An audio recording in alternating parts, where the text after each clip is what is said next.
Hello coffee people. Today, I'm standing up because we're going to be talking about how to dial in espresso.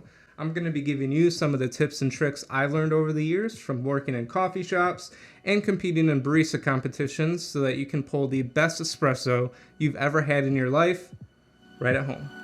Let's do it.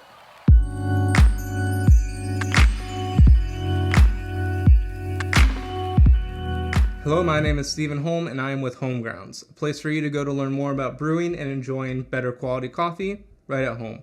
If you're new around here, be sure to subscribe and leave us a comment down below if there are any additional questions you have after today's video, because we're going to be going through a lot today. There's a lot that goes into making espresso, and if you haven't already, be sure to check out our first video on espresso basics, so that you know what tamping is and what dose and yield are before diving into the deeps of this video. So before I start, let me just say a few things. First off, on your choice of coffee, we've talked about this in other videos, but you can use any coffee you would like for espresso. Espresso blends are just made to taste better as espresso and really cut through if you're making a milk drink like a cappuccino. Today, I just opened up this bag of a Colombian coffee. I don't have any extreme flavors or anything, so in my opinion, I would recommend either starting with an espresso blend like I said earlier, or something like a Colombian coffee. Another thing I want to mention is that today I will only be single dosing all of my shots,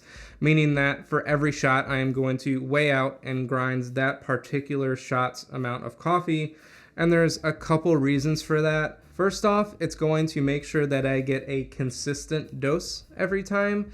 Now, every grinder will have some grind retention, meaning that whatever coffee you put in, not all of that coffee is going to come out. But at least if we're putting in the same amount of coffee every time, then we should be getting out the same amount every time. Now, the bigger reason the single dose, especially at home, is for waste.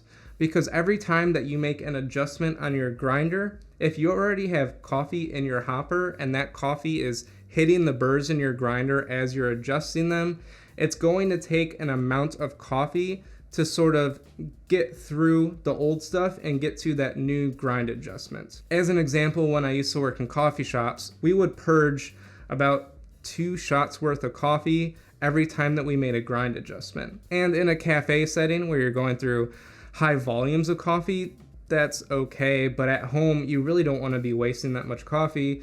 And so by single dosing, anytime you make a grind adjustment, you don't have that period where you have to sort of purge and wait until you're at your new grind setting. Now, another thing as far as coffee goes is espresso really tastes best after it's been rested post-roasting. And that resting time should be about a week to maybe 3 weeks. If you pull a shot of a coffee that was just roasted the day before, it's going to have this really almost smoky, I always describe it as sort of like a haze is over all of the flavors of the coffee. It's kind of a weird way to describe it, but all of those flavors just don't have time to open up yet. You really need to let that coffee degas, meaning letting it release carbon dioxide from the roasting process. All right, so without further ado, let's get started. I'm going to be dialing in on this, the Breville Barista Express. It is a great home espresso machine. We have a whole nother video going through all the specs and everything about it. Now, I just want to point out that my grind settings on this machine will not be identical to yours if you have the same machine. All grinders are going to be calibrated differently. I also believe that I have some shims in here to make it a little bit coarser than it comes stock. I have not pulled this coffee as espresso yet. I've only made it as a filter coffee, so I don't know how it's going to behave or react or anything, so we'll kind of be walking through this together. So for me, I like to have a starting point for all my coffees. I know that on this machine, I typically like espressos that are a 19 gram dose, a 38 gram yield, and about 30 seconds. And so my starting grind setting is here on 2, and that's sort of where I start with all of my coffees. And then I can adjust from there based on how my first few shots turn out. So make sure this is all dried out. So first I'm going to weigh out my coffee. Like I said, we're single dosing, and we'll grind.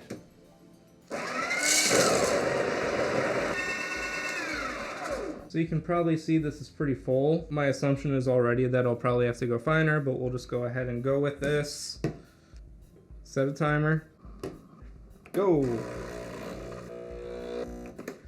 So that was a pretty quick shot that only took 24 seconds. My guess is going to be that this is under-extracted. And I can guess that because it was a faster shot, meaning that the water didn't have enough contact with the coffee grounds.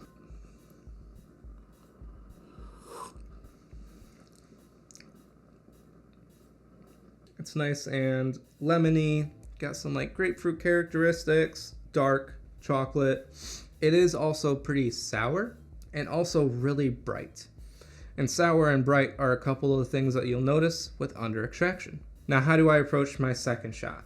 Well, I am going to keep a couple things constant, that being my dose and my yield. And that's for a couple reasons. I'm going to keep my dose consistent because this basket on this machine is a 19-gram basket. And then I'm going to keep my yield consistent as well at 38 grams. That's because I know that I personally enjoy shots on a 1-to-2 ratio. So I know that I want to keep a 19-gram dose and a 38-gram yield. And so therefore what I have to play around with is my grind setting. And since my shot was under extracted, I want to extract more out of it, meaning that I will grind finer. And as you start using your grinder more, you'll start to get a sense of like, oh, this many clicks is going to give me about this many seconds more in time. I know that each of these clicks is about 3 seconds in a shot. And since my first shot was 24 seconds and I usually like a 30-second shot, I'm just going to go 1, 2.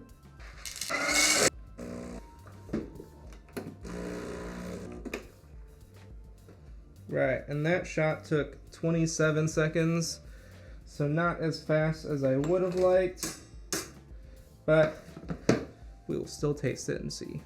It smells better, it smells a little less acidic and bright, a little more full and rounded. Oh yeah, that's great. That's a really tasty shot, and I would say that that coffee is dialed in. So that is pretty much it on how I like to dial in espresso. I hope that this sort of video was helpful for you and that you could see how baristas approach espresso and how to dial it in because they do it all day, every day. And hopefully you took a few things from this and learned from it and you can take those back into your kitchen and dial in your espresso.